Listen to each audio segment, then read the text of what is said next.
une chaîne humaine qui s'est transformée en marée humaine. Félicitations. On se fera un petit peu engueuler par les flics, mais vous inquiétez pas, ça va bien se passer. Alors, normalement, il y avait le flambeau que vous voyez ici, il vient du rond-point devant le CERN, le rond-point Porte de France, donc il a fait, je sais pas, 11 km à peu près. Symboliquement, c'est fort, bravo à vous. Donc le flambeau est arrivé sur la place des Nations. Il y a également le dossier qui a été remis déjà dans sa première version à la responsable, à la directrice de l'ONU qui est derrière nous. On devait le remettre aujourd'hui à quelqu'un du Haut Commissariat des droits de l'homme. On vient de nous dire, Christian de Giorgi qui est là, qui se cache derrière moi, m'a dit que donc cette personne, donc Michelle Bachelet, recevrait ce dossier également, mais pas aujourd'hui. Elle n'a pas pu se libérer, ce sera dans les prochains jours. Mais il sera remis quand même. Ne vous inquiétez pas, on verra ce que ce sera fait. Du coup, ça nous arrange parce qu'on est en avance sur l'horaire et comme ça, tout le monde pourra parler. Donc maintenant, il va y avoir une remise des médailles aux victimes des répressions, des violences, des mutilations policières. Donc je vais donner le micro à Laurent Tinès, qui est l'auteur de la pétition qui a recueilli 176 176 000 pour les Français signatures pour arrêter les LPD. Donc je lui laisse la parole. Merci beaucoup, merci d'être là, vraiment, ça fait chaud au cœur.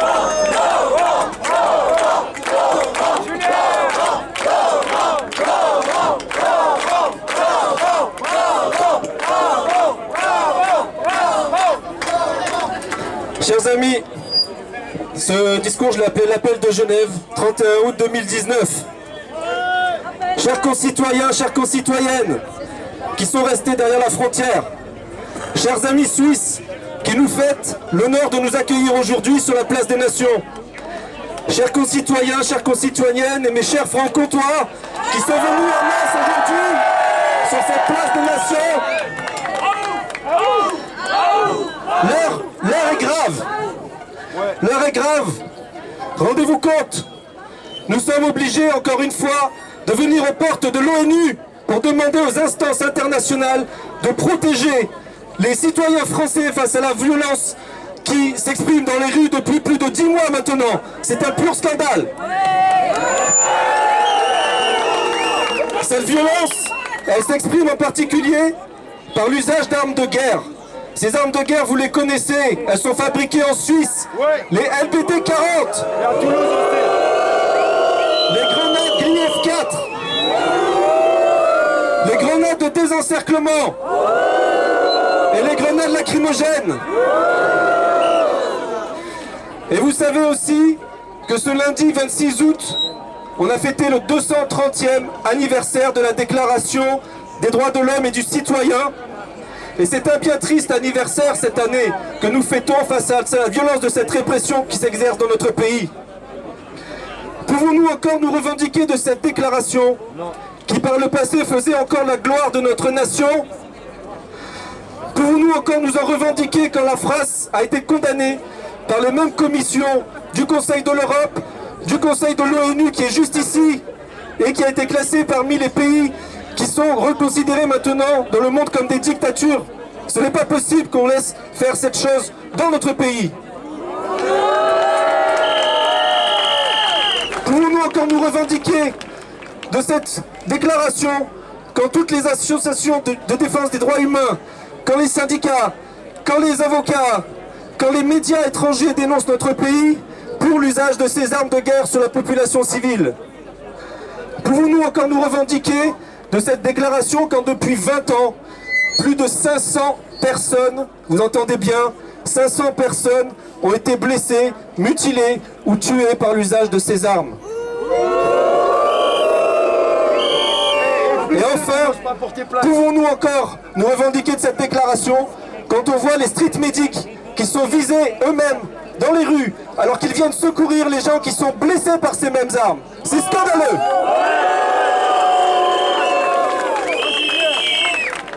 Pourtant, notre gouvernement a été alerté par le défenseur des droits, alerté par la Ligue des droits de l'homme, alerté par les syndicats, Alerté aussi par la communauté médicale, on vient de le rappeler, une pétition qui a recueilli 176 000 signatures.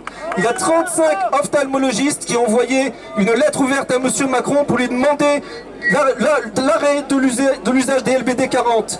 Il y a eu également récemment un article qui a été publié dans une revue internationale qui a montré la gravité des blessures par LBD 40. Que fait Monsieur le Président Macron? Rien, que le déni. Monsieur le Président, vous avez dit cette semaine, la police a permis d'éviter le pire.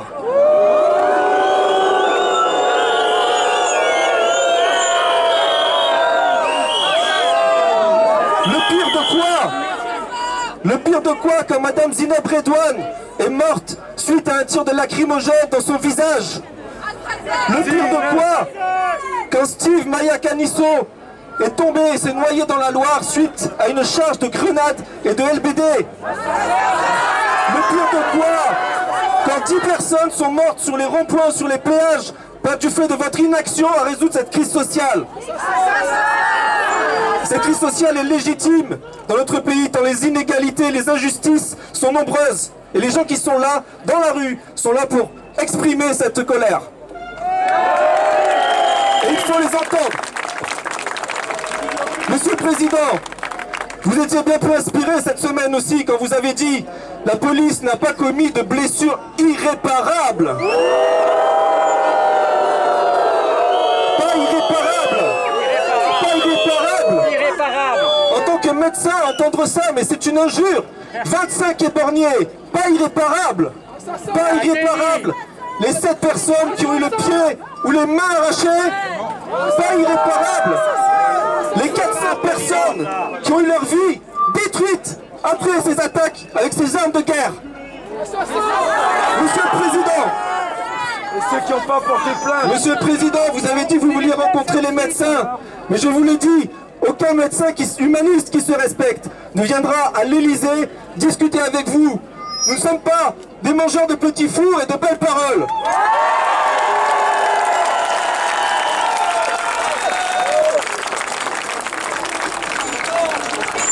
Monsieur Macron, si vous ne reconnaissez pas tous ces mutilés, si vous ne reconnaissez pas la simple existence de ces blessés, vous resterez dans l'histoire de France comme le président qui aura laissé faire ces mutilations contre son propre peuple.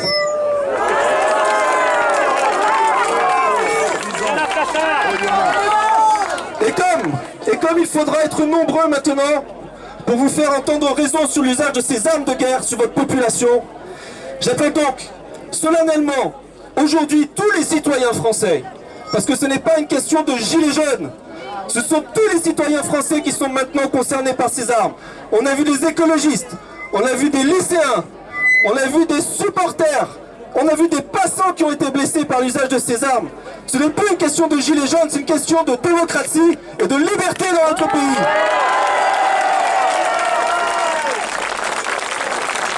Et j'invite donc tous les humanistes français qui peuvent se regarder encore dans une glace, à se réveiller, à faire preuve d'humanisme, à s'indigner, à se mobiliser, partout, tout le temps, contre l'usage de ces armes de guerre.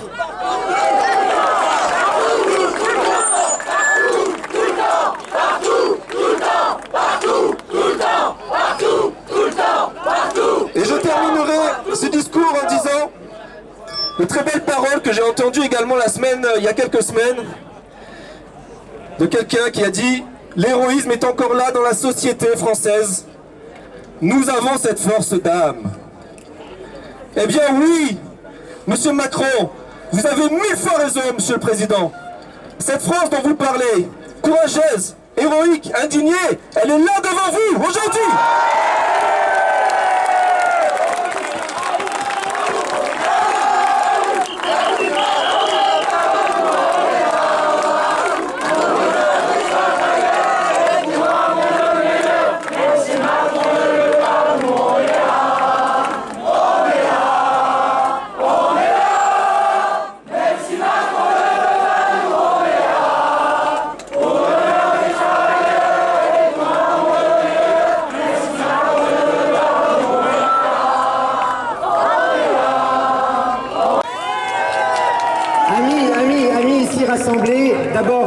vous dire la joie et le bonheur de voir qu'il y a encore des gens qui se mobilisent.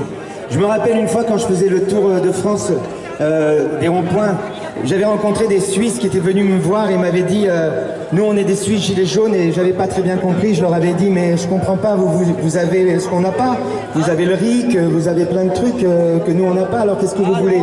Et ils m'ont répondu on veut être avec vous. Et aujourd'hui ils nous l'ont prouvé, ils nous l'ont montré, ils nous ont donné un espace pour nous exprimer. Alors cette chaîne d'union, cette chaîne humaine que nous formons et que nous avons formée ici, pour moi c'est celle de l'humanité réelle. De l'humanité humaine, pas de la fausse humanité, celle qu'on veut nous imposer, l'humanité inhumaine, celle dont on nous dit qu'il n'y en a pas d'autre possible et que l'amour n'existe plus, alors qu'il faut que chacun pense à sa gueule et que celui qui n'est pas efficace, il n'a qu'à crever. Cette humanité-là, ça n'est pas la nôtre. La nôtre, c'est celle de l'amour, et c'est la fraternité qui est au cœur de notre action. Et c'est ça, pour moi, et c'est pour ça que j'ai rejoint les Gilets jaunes. C'est parce que pour moi, le moteur de notre action, ça n'est pas la haine, ça n'est pas la violence, c'est l'amour et la fraternité. Et c'est cette fraternité, mes amis, que nous sommes en train de remettre à l'ordre du jour sur le blason de cette République qui prétend être une démocratie et qui ne l'est pas. On a évoqué tout à l'heure la responsabilité des gouvernants. Eh bien, aujourd'hui, je voudrais que nous invoquions leur culpabilité. Car dans notre bonne foi, nous nous sommes adressés à eux d'abord en tant que responsables. Aujourd'hui, force est de constater qu'ils ne sont pas seulement responsables, mais coupables des violences que nous subissons. Lorsque le secrétaire d'État au ministère de l'Intérieur parle de violence légale, non seulement il n'a pas condamné ce que nous appelons encore la violence policière, mais il la cautionne, il la conforte. Il n'y a pas de violence légale. Aucune violence n'est légale. Et si des chefs de gouvernement pensent que parce qu'ils sont au gouvernement, ils ont le droit de commettre des violences, ils se trompent. Ceci n'est pas la démocratie, ceci est le contraire des droits de l'homme. Et nous sommes ici devant l'ONU pour dire, pour attester, pour affirmer qu'il n'y a pas de violence légale et que toutes les violences que nous subissons à l'heure actuelle, que les populations civiles subissent à l'heure actuelle en France sont illégales et qu'un jour elles seront jugées. Il y a eu dans notre histoire des époques où la violence était légale. Aujourd'hui, ces violences françaises commises par des gouvernants de la France à l'encontre des populations civiles françaises ont été condamnées par l'histoire. Eh bien nous, aujourd'hui, nous avons choisi de ne pas attendre que l'histoire condamne les violences inacceptables commises par les gouvernements contre les populations civiles pour les condamner. Nous les condamnons au présent. Nous n'attendrons pas le futur pour les condamner. Et c'est le sens de notre présence. Mais nous n'allons pas le faire par la violence. Et nous l'avons démontré aujourd'hui. Nous allons le faire par la force de la fraternité et de l'amour. Et nous l'avons fait jusqu'ici en nous donnant la main. Voilà ce que nous allons faire, mes amis. Nous allons continuer à nous donner la main, à ne pas nous diviser et à rester unis sur le fond de notre action qui n'est pas la violence, mais la force de l'amour et la toute-puissance de la fraternité. Il n'y a pas de différence parmi les gilets jaunes. Quel que soit, tu le disais tout à l'heure, l'horizon dont ils viennent, à partir du moment où ils prennent un gilet jaune, qu'ils soient artistes, commerçants, ouvriers, artisans, chômeurs, même certains, même s'ils ont pu être il y a longtemps politiciens et qu'ils ont décidé de ne plus l'être pour rejoindre la force citoyenne en s'enlevant leur défroque et admettre qu'ils se sont trompés jusqu'ici, quelles que soient nos origines, à partir du moment où nous mettons un gilet jaune, nous sommes des gilets jaunes. Ceci ne doit pas nous séparer, ceci doit faire de nous une seule et même force, doit nous unir autour du même but, autour de la même quête, autour du même amour, autour de la même fraternité. Ne laissons plus jamais personne à l'intérieur de notre mouvement nous diviser, nous dresser les uns contre les autres. Chaque initiative qui sera celle d'un gilet jaune, quelle qu'elle soit, et même si on ne partage pas, cette initiative doit être soutenue par les gilets jaunes. Nous sommes une force plurielle, nous ne sommes pas une force uniforme, nous sommes riches de nos différences, et c'est ça qui nous renforce aujourd'hui. Nous allons faire converger toutes nos différences, parce que ce qui nous réunit aujourd'hui, et ce qui nous rend plus forts, ce n'est pas ce qui nous divise, c'est ce qui nous rapproche, et ce que nous voulons tous ici, pour notre pays, et pour tous les pays du monde, c'est la démocratie, c'est-à-dire un système qui n'est pas un système où l'on renonce à voter en élisant des représentants, mais un système comme il existe encore en Suisse, où le peuple qui a élu des représentants ne renonce pas au droit de voter et reste la seule et unique référence aux décisions qui doivent engager l'avenir de la collectivité. Voilà ce que j'avais à vous dire, mes amis. C'est pour ça que je suis venu de loin ici. Recevez tout mon amour. Et la lutte continue. Et on ne lâchera rien dans l'amour. Gilets jaunes, ne baisse pas la garde. Gilets jaunes, marche et reste debout. Gilets jaunes, le monde te regarde. Et c'est pour lui que nous marcherons jusqu'au bout. Je vous aime.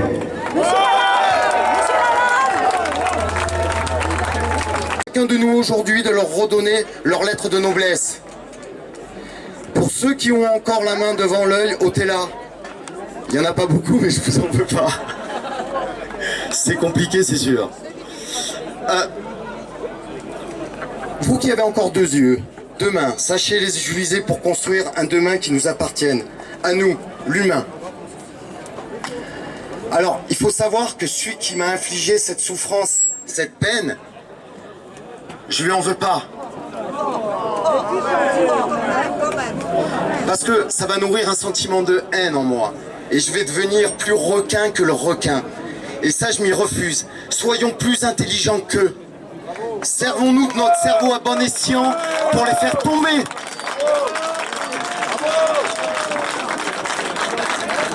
Alors, je voudrais un petit mot pour Pascaline, qui milite pour la cause féminine.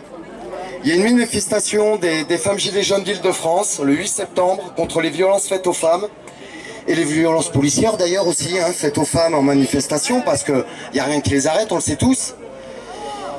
Et voilà, et je voudrais rendre à ce sujet un hommage à Zineb Redouane. Et donc nous avons Pascaline qui est là, qui fait donc cet appel le 8 septembre à cette manifestation. Merci à vous, je vous aime. Restons debout, fiers, sans haine et sans violence. Sans haine et sans violence, avec intelligence. Super belle transition avec Zineb Redouane. On a une médaille pour elle qui va être remise à Isabelle, qui la remettra à la famille de Zineb. Et c'est Francis Lalanne qui va lui donner. Je vais la donner à Marseille le 15 au soir. On a une manifestation qui est annoncée à Marseille en son honneur et on remettra la médaille, on fera un live. Vous le verrez tous. Merci.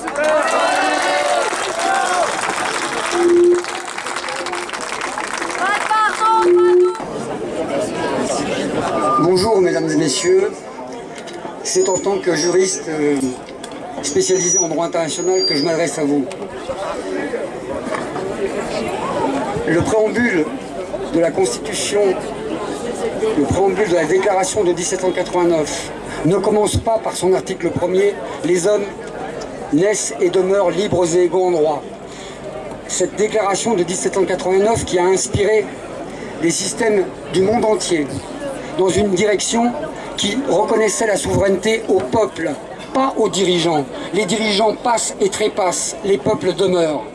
Cette déclaration de 1789, sur laquelle est fondé les systèmes juridiques du monde entier et l'Organisation des Nations Unies, dont le siège européen est derrière mon dos, commence par un préambule, considérant que l'ignorance, l'oubli et le mépris, considérant que l'ignorance, l'oubli et le mépris sont les seules causes des grands malheurs publics et de la corruption des gouvernements.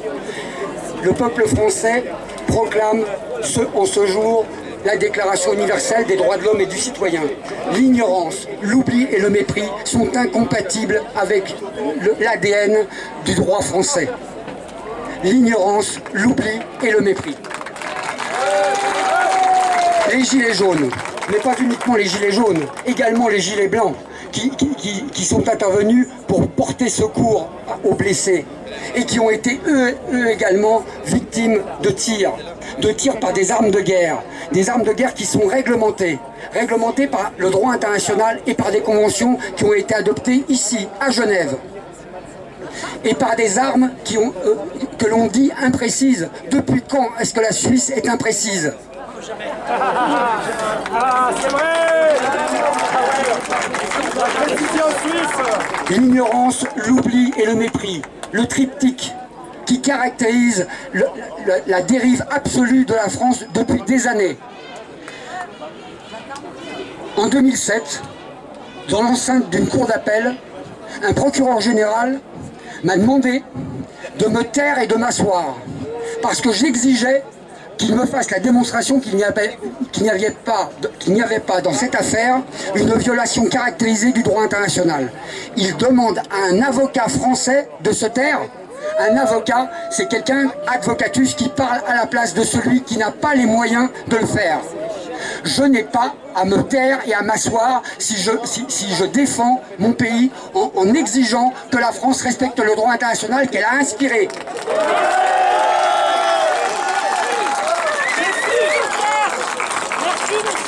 En 2007, la seule réponse que j'ai eue, c'est d'enlever les boutons de ma robe un par un et de déposer ma robe et de dire que je ne la remettrai que quand la situation sera réglée. Ce jour est arrivé, je vais la remettre et je défendrai chacun des gilets jaunes.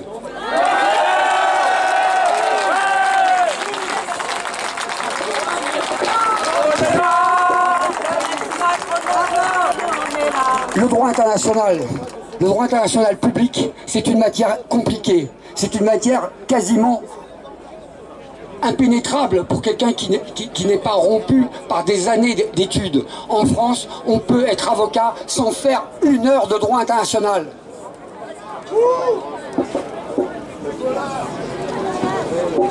Merci.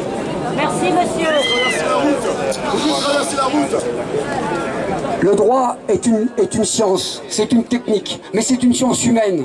Elle évolue au fur et à mesure des événements, au fur et à mesure des manifestations comme celle-ci, de gens qui sont des individus, mais qui se protègent avec le droit. Il y a eu des décennies durant lesquelles des gens martyrisés dans tous les pays du monde appelaient à l'aide le barreau de Paris. Où est le barreau de Paris ?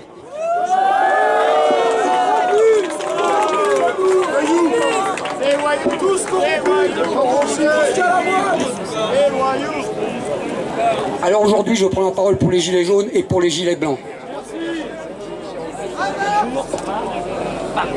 Les gilets jaunes, ce n'est pas un mouvement politique, c'est un mouvement économique et humain. Ce sont des gens qui ne peuvent pas terminer le mois alors qu'ils font leur maximum et qu'ils sont pompés par des gens qui abusent, qui sont corrompus, qui les ignorent, qui les oublient et les méprisent.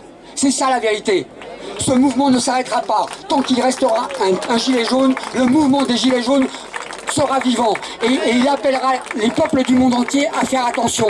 Si la France utilise des armes de guerre pour fermer, pour crever les yeux de gens qui les ont ouverts, c'est fini.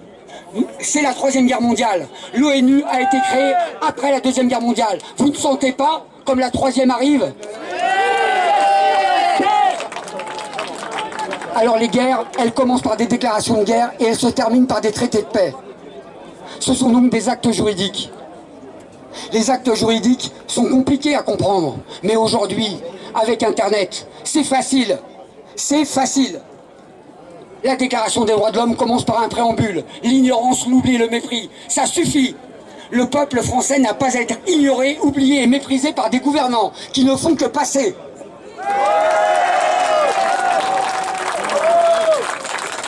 Aujourd'hui, votre présence ici démontre que l'union fait la force. C'est l'union des gilets français avec les gilets suisses. Ce ne sont pas deux peuples comme les autres. Le peuple français, c'est un peuple qui est privilégié. C'est un peuple qui a plus de droits que les autres, puisque la France est un des cinq membres permanents du Conseil de sécurité de l'ONU. La langue est française. Le droit international place certains peuples au-dessus des autres. C'est discutable, mais en tout cas, c'est la réalité, c'est la situation actuelle. Si le peuple français, qui dispose d'un droit de veto à l'ONU, si le peuple français dit Macron démission, il faut écouter. Il ne faut pas l'ignorer, il ne faut pas le mépriser, il ne faut pas l'oublier et il ne faut pas crever les yeux parce que les yeux des gens qui ont les yeux grands ouverts et qui ouvrent la bouche pour ouvrir les yeux de leurs compatriotes et du reste du monde.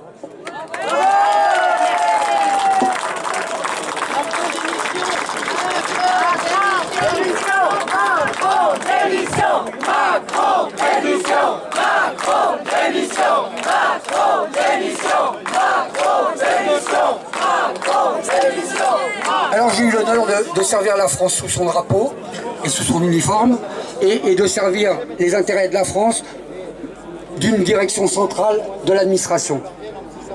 Où en est le statut des lanceurs d'alerte? Les gilets jaunes ne sont-ils pas des lanceurs d'alerte?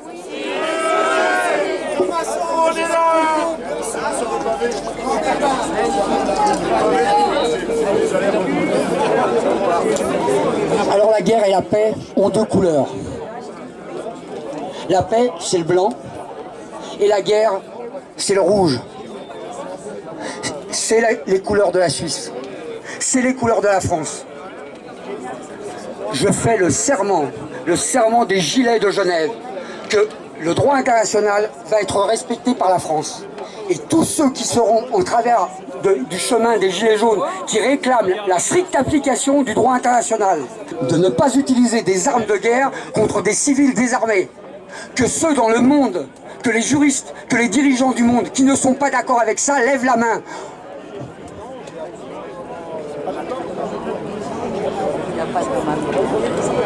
C'est le drapeau de la Croix-Rouge. C'est le drapeau suisse. C'est le drapeau de la Savoie. Quand on parle du peuple français, il faut parler des peuples français. Il y a plein de peuples qui sous l'administration française souffrent, voient leurs droits bafoués. Ça suffit, le droit international doit être respecté par la France.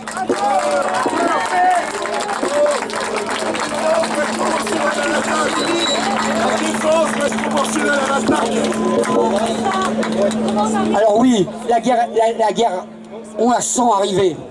Elle est proche. Et ce sont, comme vous, les hommes et les femmes de bonne volonté, qui peuvent l'éviter, qui peuvent l'empêcher. En chinois, la crise est écrite avec deux idéogrammes. Le premier, c'est la crise, c'est le danger, et le deuxième, c'est l'opportunité. Une crise, c'est un danger et c'est une opportunité. Cette crise que les Gilets jaunes incarnent, cette crise, elle va aboutir soit à la lumière, soit aux ténèbres. Mais ce n'est pas en fermant les yeux de ceux qui les ouvrent et qui ouvrent la bouche qu'on empêchera la guerre. C'est ça la guerre, c'est fermer de force ceux qui ont les yeux grands ouverts. Nous passons d'un monde où la véracité est inéluctablement remplacée par la vérité. Jusqu'à présent, il suffisait de présenter les choses de manière vraisemblable pour que ça marche, pour enfumer les peuples. Aujourd'hui, les peuples réclament la vérité.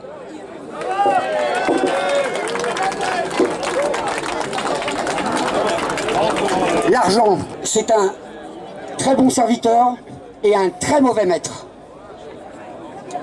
Les gens qui utilisent les fonctions publiques et qui détournent le droit international pour s'enrichir méritent la prison.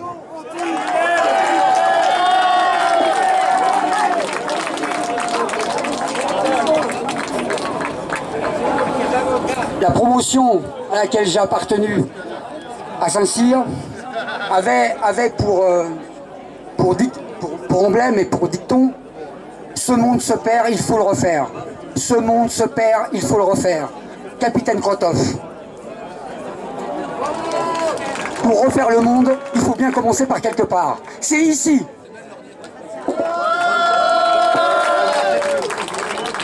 Pour qu'un monde soit remplacé par un autre, il y a forcément une transition. La transition, ce sont les Gilets jaunes.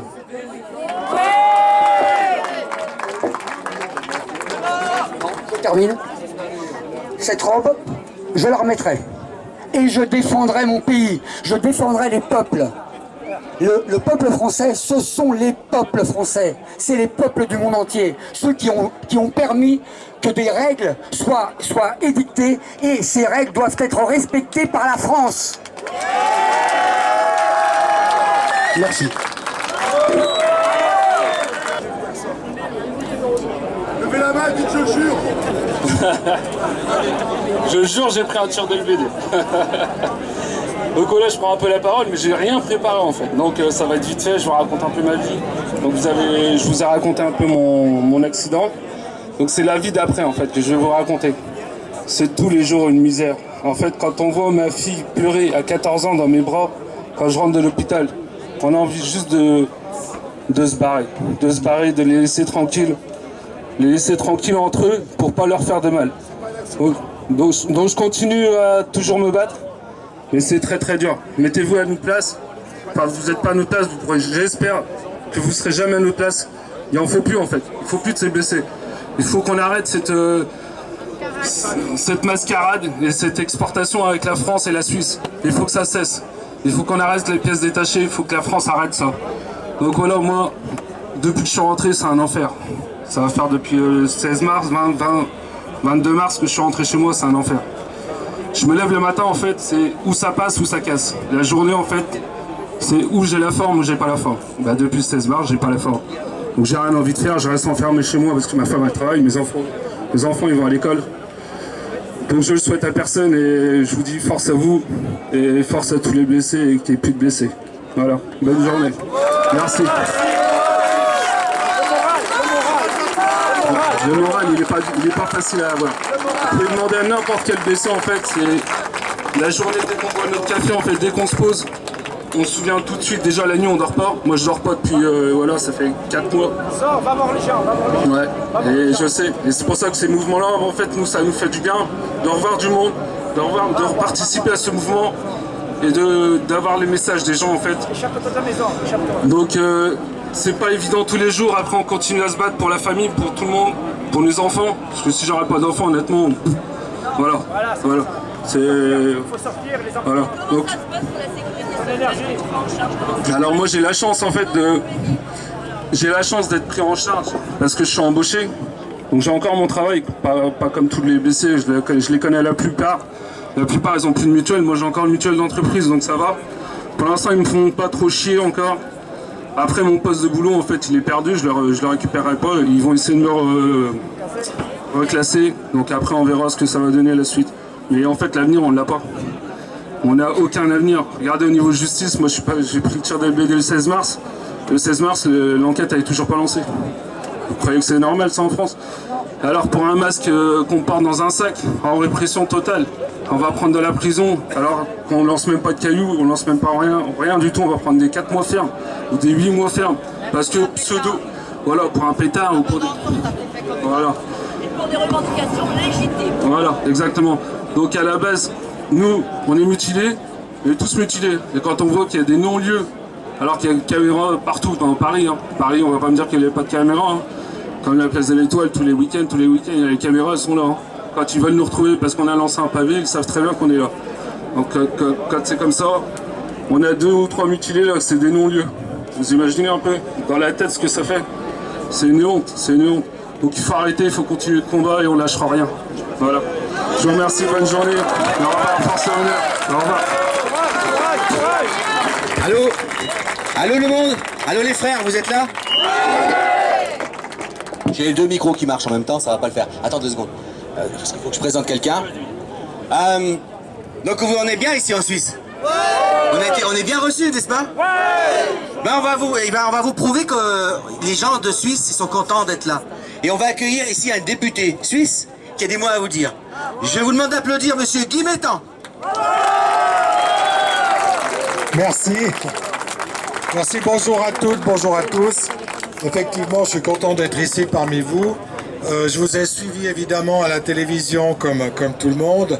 Mais c'est une des premières fois, c'est pas la première fois puisque vous aviez déjà organisé une manifestation il y a quelques mois. C'est la 2e fois que j'ai l'occasion de vous rencontrer personnellement.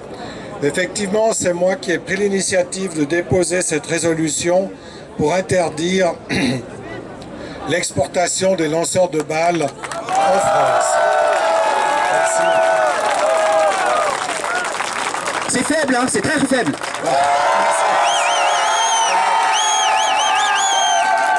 C'est tout ce que vous savez faire. Peut-être je ne vais pas faire un grand discours, mais je vais peut-être juste rappeler, enfin évoquer les raisons qui m'ont poussé à faire ça. La première, c'est que de profession, je suis journaliste. Et comme journaliste, j'ai naturellement suivi les manifestations, suivi vos revendications depuis le début. En plus, c'était le 17 novembre, c'était à 2 jours de mon anniversaire, donc j'étais particulièrement attentif. Et j'ai été choqué par la manière dont mes collègues journalistes, au fond, rendaient compte de ces manifestations. En tout cas, au début. Ça s'est, je dois le dire, amélioré un peu par la suite, mais en tout cas, dans les premières semaines, ou pas, mais enfin, l'impression, c'est que c'était un tout petit peu mieux après qu'avant. Mais il a fallu énormément de temps pour que la presse et les médias rendent compte avec objectivité, au fond, de ce qui se passait sur le terrain en France.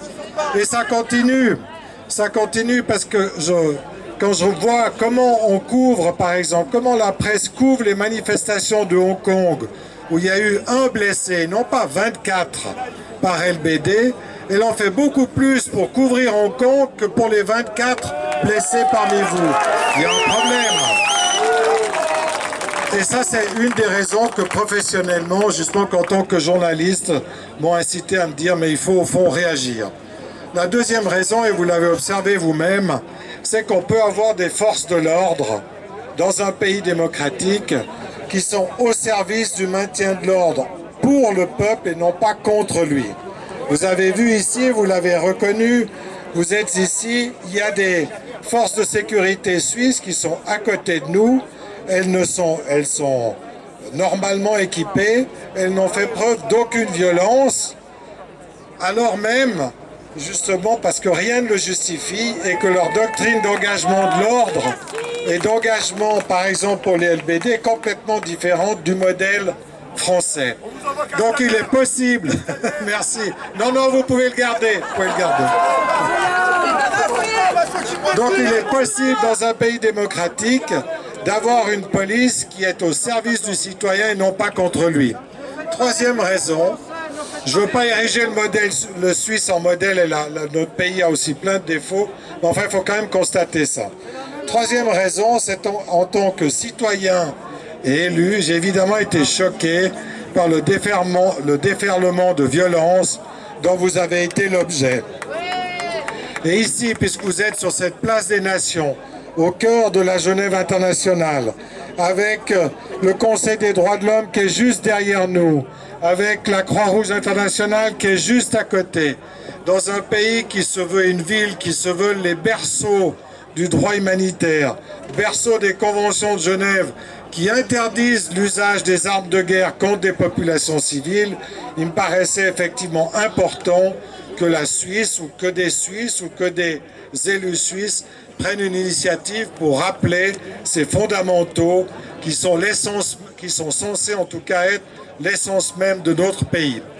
Donc, pour éviter ces contradictions, j'ai estimé utile effectivement de faire cette résolution avec quelques collègues dont l'un va s'adresser à vous tout de suite après moi. Donc je voulais simplement vous dire que c'est qu'un acte législatif, on ne sait pas encore comment ça va se passer. Mardi prochain, je serai auditionné par la commission parlementaire. J'espère qu'on trouvera une majorité au Parlement pour appuyer cette résolution, la transmettre à Berne et qu'ensuite elle puisse déployer ses effets. Je n'en ai aucune certitude, mais soyez sûrs que nous allons faire tout nos efforts pour que ça suive son chemin et que ce soit appliqué. Alors bon courage, bonne suite et bravo encore pour cette journée.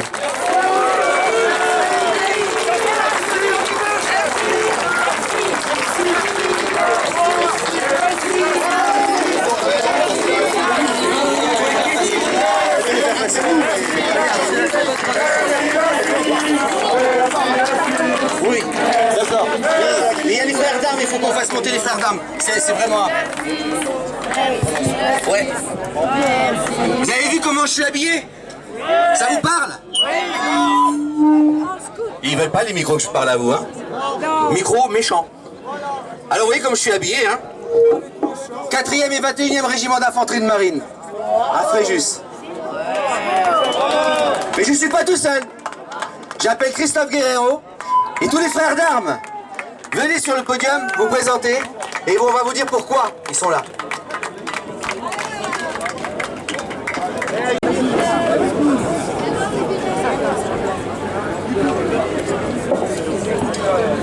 Bonjour. Applaudissez fort, très très fort. Je vais me reculer parce que j'aime bien rester dans notre groupe. Que tous les militaires nous rejoignent. Venez, venez, montez, montez, montez tous, s'il vous plaît. Passez devant, passez devant, passez devant. Tu passes devant moi, hop, passe devant. Je reste derrière. Je reste devant moi. Passe devant. Ce qu'on voudrait, c'est... Ce qu'on aimerait aussi, ces petits gens là, et qui seraient devant là, avec la chaise, c'est un militaire aussi. On le veut avec nous. Et il y a une chaise là, il y a une chaise. Et mettez une chaise.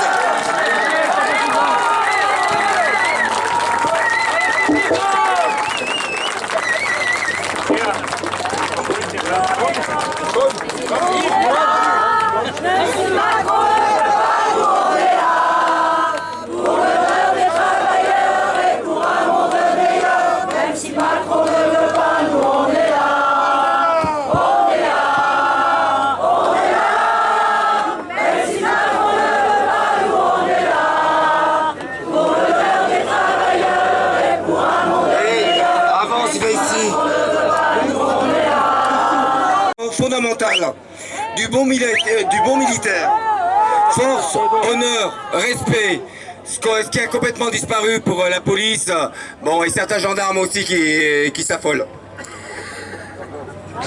Ces trois mots définissent la qualité première du savoir-vivre ensemble.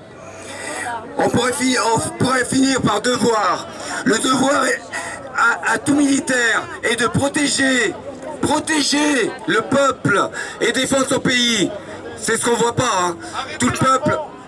Arrêtez-le, vous avez le pouvoir de le faire, il n'y a que vous qui pouvez le faire pour l'instant. Oui, bon, on va l'arrêter, mais vous regardez le nombre qu'on est et le nombre qui sont, d'accord? Pour l'instant, on rassemble, on essaie de rassembler, d'accord? On demande que tous les anciens militaires nous rejoignent. Il faut qu'on se rejoigne tous, parce qu'il y a des équipes un peu partout dans toutes les grandes villes. Il faut qu'on s'unisse et qu'on intervienne au même endroit, tous en même temps, tous main dans la main. Et n'oubliez pas, on lâchera pas un frère derrière nous, on ira jusqu'au bout.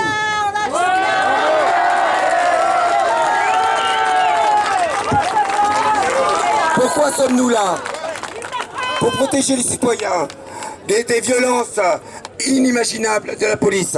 Je dis bien de la police. Il y a 4% d'erreurs par la gendarmerie et 96% par la police. Des blessés.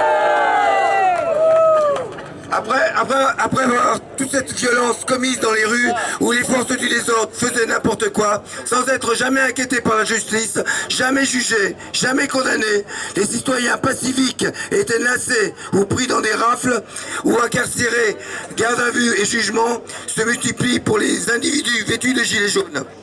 Ou les baqueux et les voltigeurs, police par deux sur une moto, qui conduit l'autre et qui matraque sur son passage une vraie chasse à court.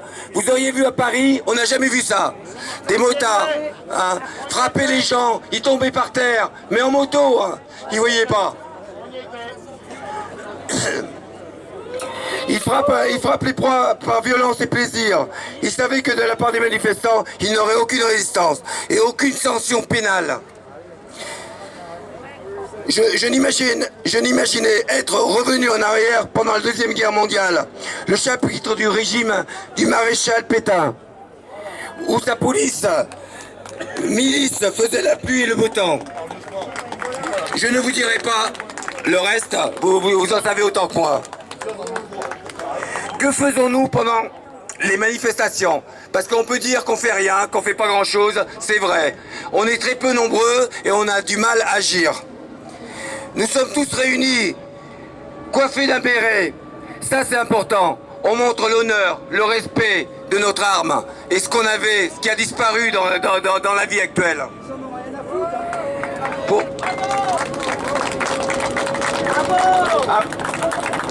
Montrons notre appartenance à notre valeur pour intervenir en nous opposant aux policiers hors la loi.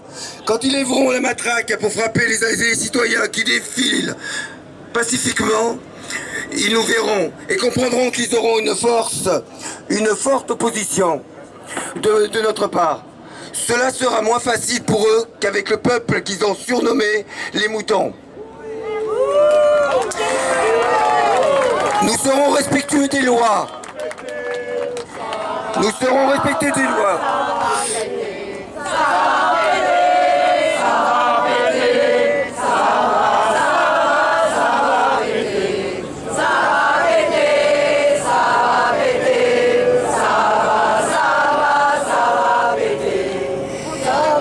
Nous militaires, nous serons respectueux des lois. Vous allez me dire, c'est pas possible. Mais si, c'est possible. Formellement, la loi légale, sauf pour nous décider, on doit assister, on doit apporter assistance à personne en danger. Et là, je vais vous dire, c'est là. C'est ça la loi. Nous, on est militaires, on interviendra et automatiquement, quand quelqu'un se fera frapper, attention, un pacifique, quelqu'un qui est là pour juste défiler et qui n'envoie pas des bouteilles ou qui frappe pas.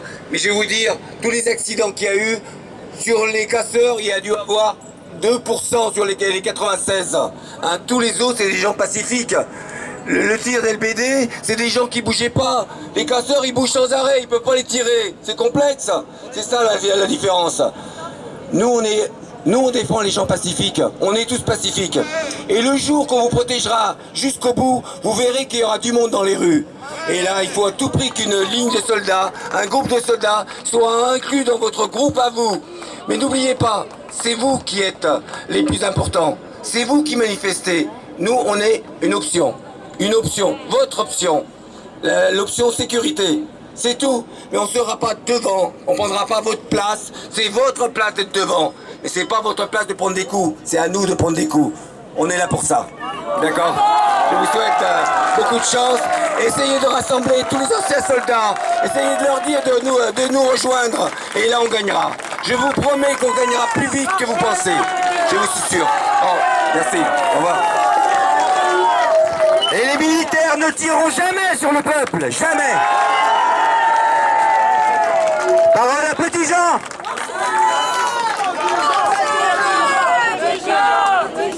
Et regardez notre avenir. Regardez notre avenir. Parle doucement. Enfin, doucement, on parle pas très fort.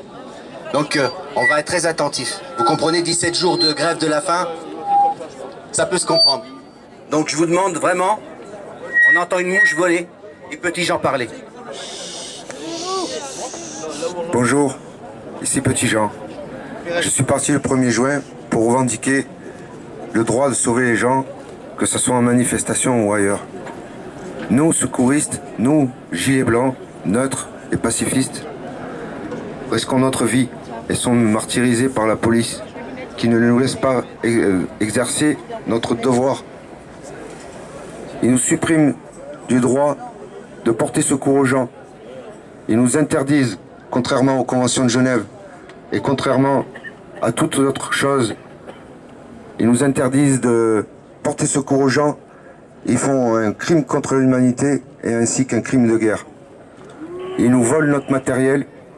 Ils nous mettent en garde à vue préventive alors qu'on ne transporte que du matériel médical.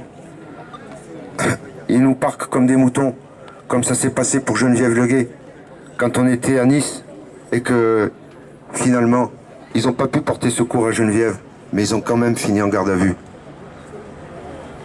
Aujourd'hui, j'ai fait 2000 km à pied. Je suis dans ma 17e journée de grève de la faim. J'exige que le président de la République nous reçoive. Nous, les secouristes, nous, les bénévoles. Au nom de la France, je demande à tout le monde de mettre la pression sur les médias qui ne veulent pas nous parler de nous. J'ai fait plus de 2000 km dans le silence le plus odieux des médias les plus corrompus. Aujourd'hui, je demande à tous les gens de continuer à nous soutenir, ceux qui le font. Parce que l'instant est grave. Vous le savez très bien que c'est en septembre. Qu'est-ce qui peut se passer? Moi, en tant que secouriste, je fais mon maximum pour lutter de façon pacifiste. Et par cette grève de la faim déterminée, comme les kilomètres que j'ai faits, j'irai jusqu'au bout si le président ne veut pas me lâcher. Et je sais que mon sacrifice ne sera pas impuni.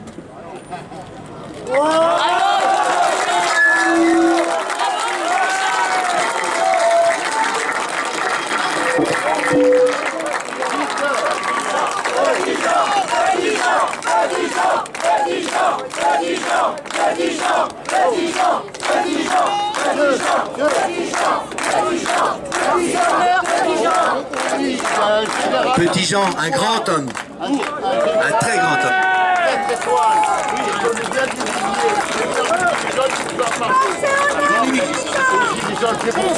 Je vais profiter que Petit Jean est là. Il a été rejoint par par Jérôme Leguet dans son combat en grève de la faim. Et ça serait sympa éventuellement de réfléchir, de méditer à créer un collectif de personnes qui rejoindraient Petit Jean à faire une grève de la faim avec lui, comme le fait Jérôme Leguet. Voilà.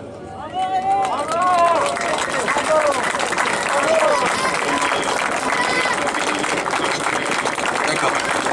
Il y a Jean-Jacques qui a quelque chose pour Petit Jean. Je demande à Jean-Jacques de s'approcher. Bonjour, donc avant qu'on intervienne, donc la Drôme et l'Ardèche et l'Isère, surtout le Nord-Drôme dans l'Ardèche et le Vercors, terre de résistance, descendants de résistants, nous avons décidé de faire une caisse de 180 € pour qu'ils puissent après s'acheter un défibrillateur avec les straits médicaux et les infirmières de l'hôpital de Valence et de l'Ardèche en Drôme en grève. Voilà.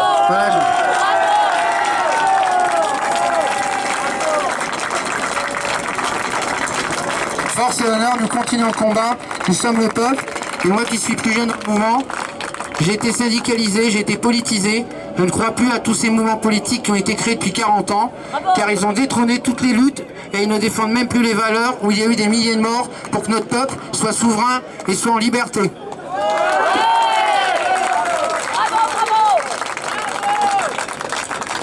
Je tiens à vous remercier pour cette donation qui sera exclusivement réservée pour l'achat de futurs défibrillateurs.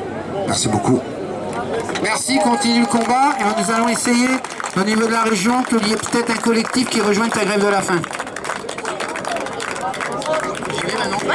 Alors nous, on ne va pas reciter puisqu'on avait préparé un texte, mais comme tout a été pratiquement dit, par contre nous en Drôme-Ardèche et dans le Vercors, nous sommes là pour dénoncer la doctrine du maintien de l'ordre du gouvernement par l'intermédiaire du ministère de l'Intérieur, M. Castaner, afin d'empêcher l'expression d'une colère légitime lors de manifestations, particulièrement chez nous.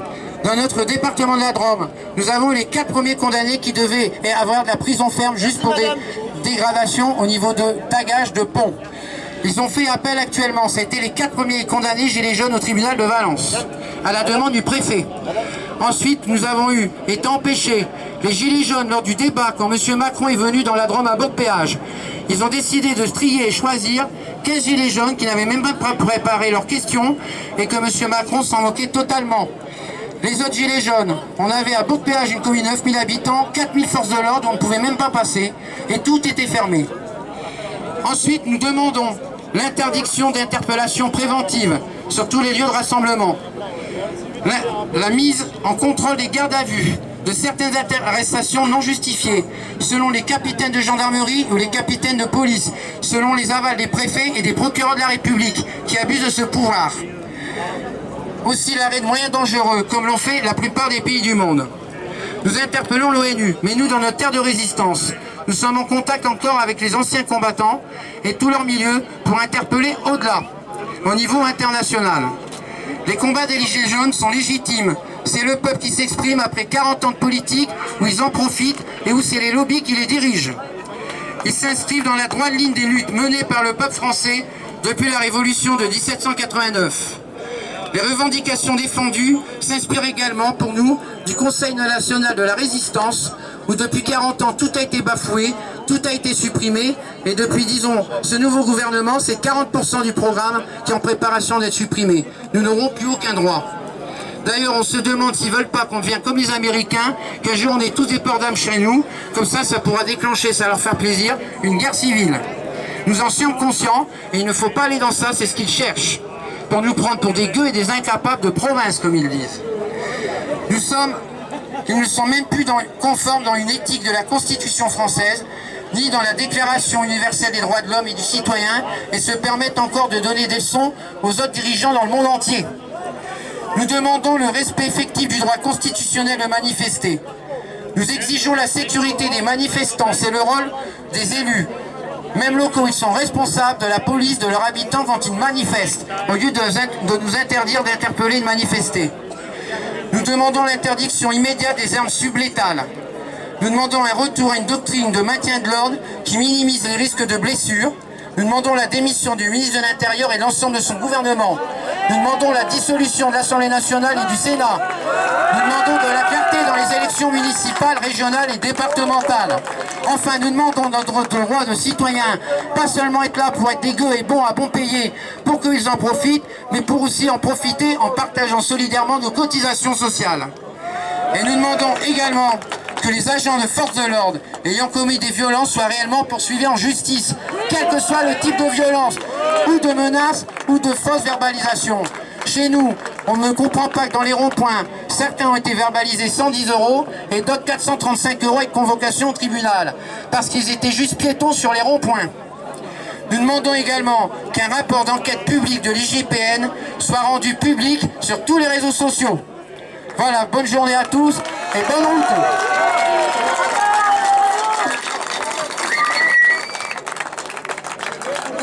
Je voudrais juste rajouter quelque chose qui n'est jamais évoqué, à savoir que les mainstream nous parlent de nombre de blessés côté manifestants et un nombre de blessés côté force de l'ordre.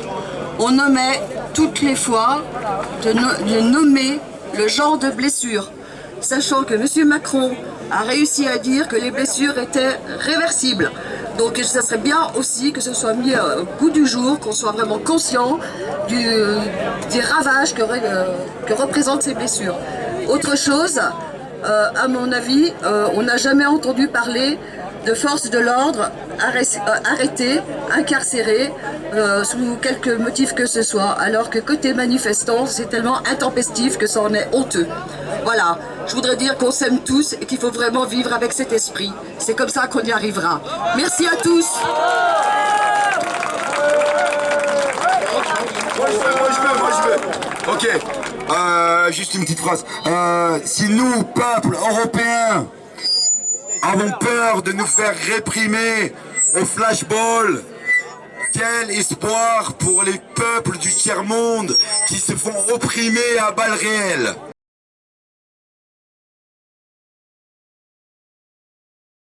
Adressé à nos politiciens sans âme, vous qui avez tourné le dos à vos propres semblables, ceux que vous prétendiez justement représenter, vous pensez vraiment nous tromper et garder le secret entier, mais notre liberté n'a pas de prix, vous n'entendez pas nos cris, vous ne savez qu'envoyer vos flics et leur panoplie. Je vais peut-être vous l'apprendre mais nous ne sommes pas tous corruptibles, demandez aux Français si le droit de vote est encore utile. Vous êtes face à un mouvement de révolte sans précédent, on n'a plus confiance en vous vu vos antécédents, on a déjà encaissé tant, vous avez prouvé qui vous êtes, on n'a plus grand chose à perdre, on va miser tout ce qui nous reste. Un mouvement citoyen qui représente le vivant, pendant qu'ils nous regardent avec mépris depuis leur divan. Œil pour œil, temps pour temps, c'est ça le dicton. Seigneur ne leur pardonne pas, car ils savent ce qu'ils font. Leur morale est une insulte à la vie, une ville maladie. Quand je les vois, je me dis que certains méritent l'euthanasie. On a l'impression qu'on vit dans un état nazi, gangréné par de vrais parasites que nous prépare la suite.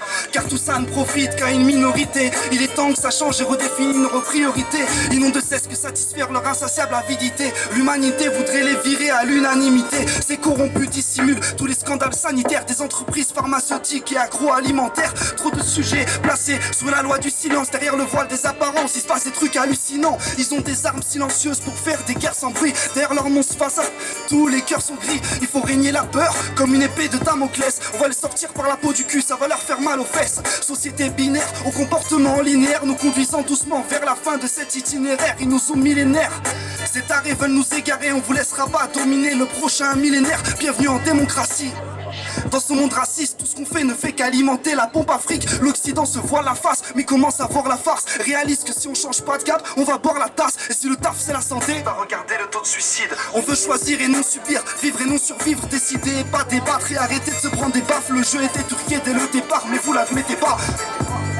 Sont éveillés ou en prison, on doit lutter pour notre liberté et leur libération. Eh Manu, on vient de te chercher, tu descends. On voudrait parler des réels intérêts que tu défends. Système de pédophile façon Frédéric Mitterrand, c'est sidérant. Mais je continuerai à dire tout ce qui dérange. Ils pourraient me faire passer pour déranger comme Stan Mayo, ou me buter pour avoir parlé comme Armand Rousseau. Ils commettent tous les délits pour lesquels ils nous condamnent. Ils t'imposent leur délire afin de pervertir ton âme. Aucune vertu, moi tout ce que je vois c'est des voyous. Des corrompus qui n'ont pas plus d'empathie qu'un caillou. Tu voulais la vérité, en voici la partie sombre. Un plan écrit à l'avance comme une partition.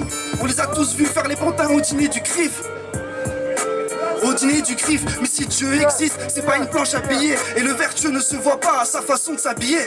Je rêve de justice, moi je suis pas là pour briller. Peu importe ta religion, je te conseille de prier. Car ils appliquent leur plan démoniaque à grande échelle. À cause de la nature meurt, les éléments se déchaînent.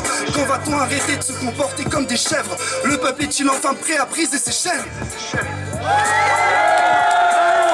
Merci à tous. Désolé pour le petit bug. Force à tous les gilets jaunes. Et n'oubliez pas, c'est pas juste Macron qui doit démissionner. On doit restructurer toute la société et au niveau économique et politique. Voilà, arrêtons de se leurrer. Et j'espère qu'ici ils vont bouger leur cul. Voilà, merci à tous. Merci à toi. C'était bien.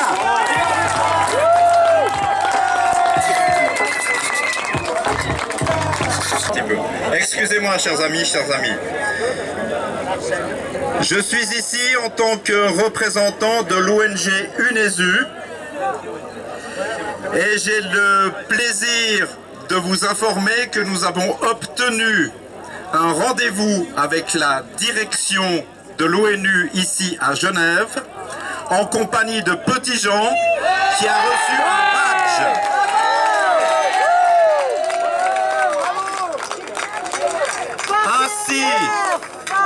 Ainsi, chers amis, nous avons pu déposer le dossier concernant les revendications des médics.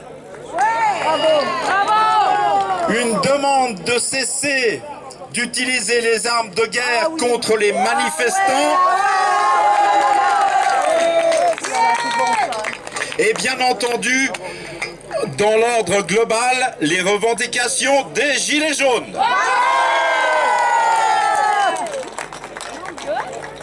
Ce dossier est maintenant aux mains du bureau de la direction de l'ONU.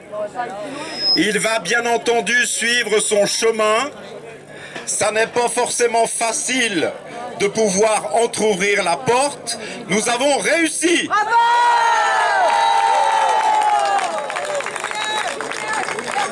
Il nous faudra quand même de la patience.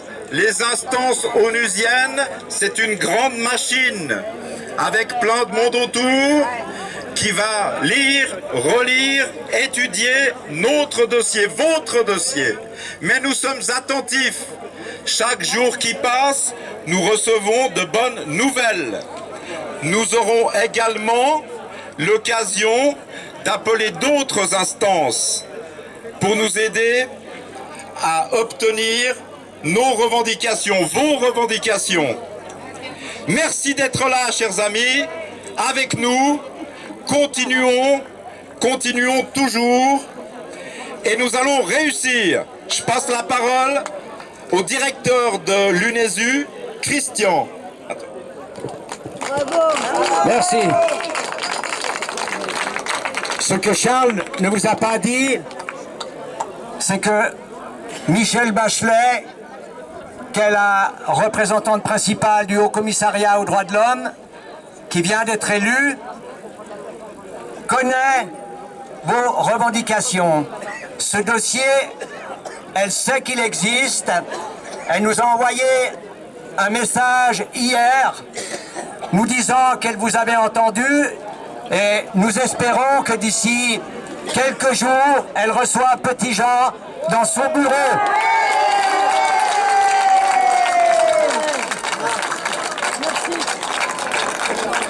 Vous devez savoir aussi que plus nous nous radicalisons, plus nous nous mettons à dos le peuple de moutons. Et plus nous donnons du grain à moudre au pouvoir du pognon. Le pouvoir des forts n'a jamais rien lâché aux faibles. Jamais. Il ne nous laisse que des miettes. Donc c'est à nous de le prendre. Notre radicalité doit être intelligente, consciente, engagée avec science dans la vague du paradigme social du 3e millénaire que nous avons commencé à mettre en place avec l'ancien directeur de l'ONU, M. Michael Müller. Avec les armes de la logique existentielle, mais quelque chose de sans précédent. Et vous montrez l'exemple. Car notre quotidien devient aussi dangereux que les balles des fusils.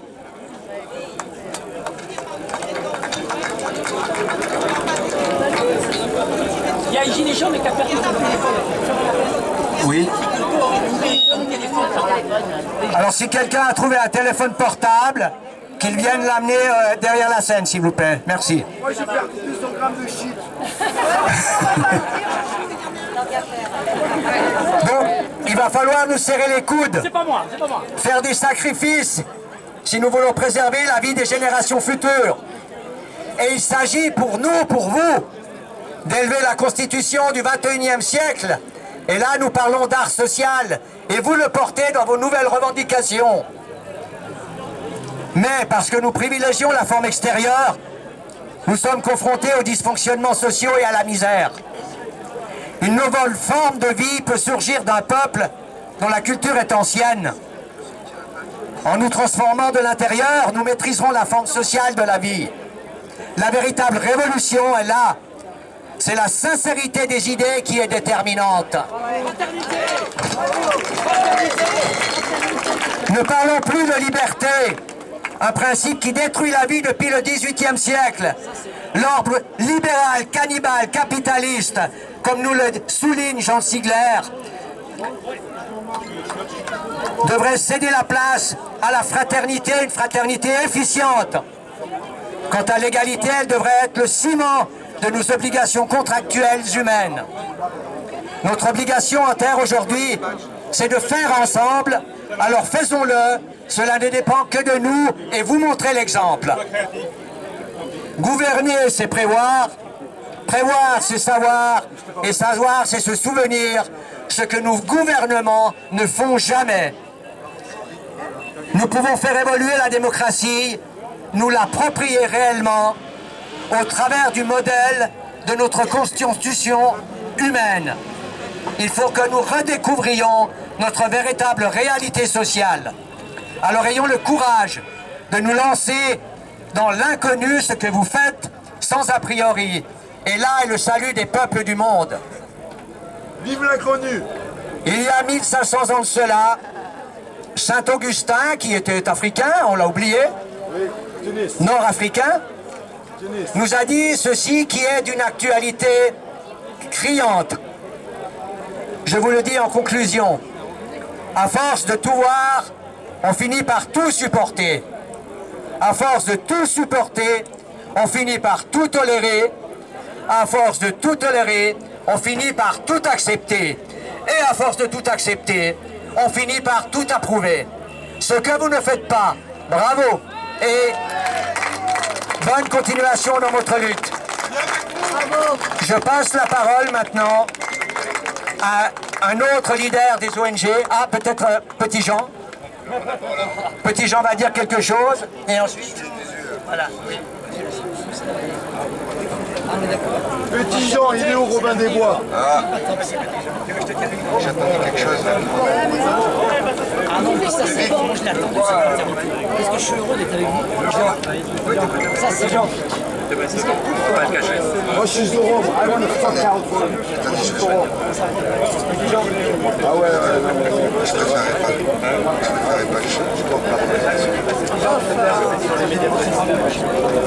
Voilà, je voulais dire juste un petit truc. Au cours de la marche blanche, j'ai rencontré plein de gens extraordinaires. Des gens qui m'ont aidé en toutes sortes.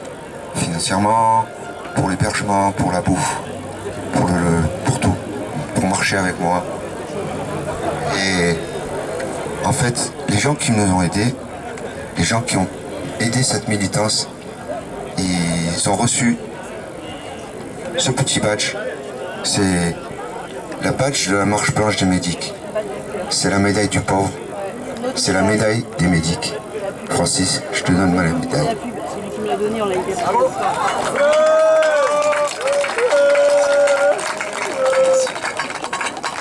Force et honneur, petit Jean! Force et honneur! Alors, écoutez, je vais prendre la parole aussi en tant que représentant d'une ONG qui s'appelle La Bannière de la Paix, qui est ici appelée à Genève, où je viens régulièrement ici pour la représenter, le Cercle international de la Bannière de la Paix. Cette bannière de la paix, vous la voyez affichée en face de vous, elle existe depuis le début du siècle dernier. Cette bannière a pour objectif principal de défendre la culture. Vous voyez un cercle rouge qui représente la culture et 3 points au centre qui représentent l'art, les philosophies et les sciences. Et je vais vous lire un petit texte parce que bon, on est tous ici nombreux à vouloir intervenir et pour pouvoir dire l'essentiel, des fois il vaut mieux pratiquer la lecture d'un texte que je vais vous faire. J'aime pas trop lire un texte, mais je vais essayer de le rendre un peu vivant. Alors, donc c'est en tant que représentant de ce cercle international de la bannière de la paix de Genève, autour du collectif Solidarité Résistance Annecy, qui va juste intervenir avec notre organisatrice là, donc qui va prendre la parole, et je pense qu'on peut la remercier parce qu'elle a fait un super beau boulot avec Gérard qui est derrière, qui ne se montre pas. Hein, mais... Avec Rafi, avec Olivier, avec David, Patek, enfin avec beaucoup de monde. Hein Oui, oui. Voilà, ben il est là, il ne veut pas monter sur scène, mais ce sont des gens qui grâce à eux, ont cette manifestation qui est une réussite en fait,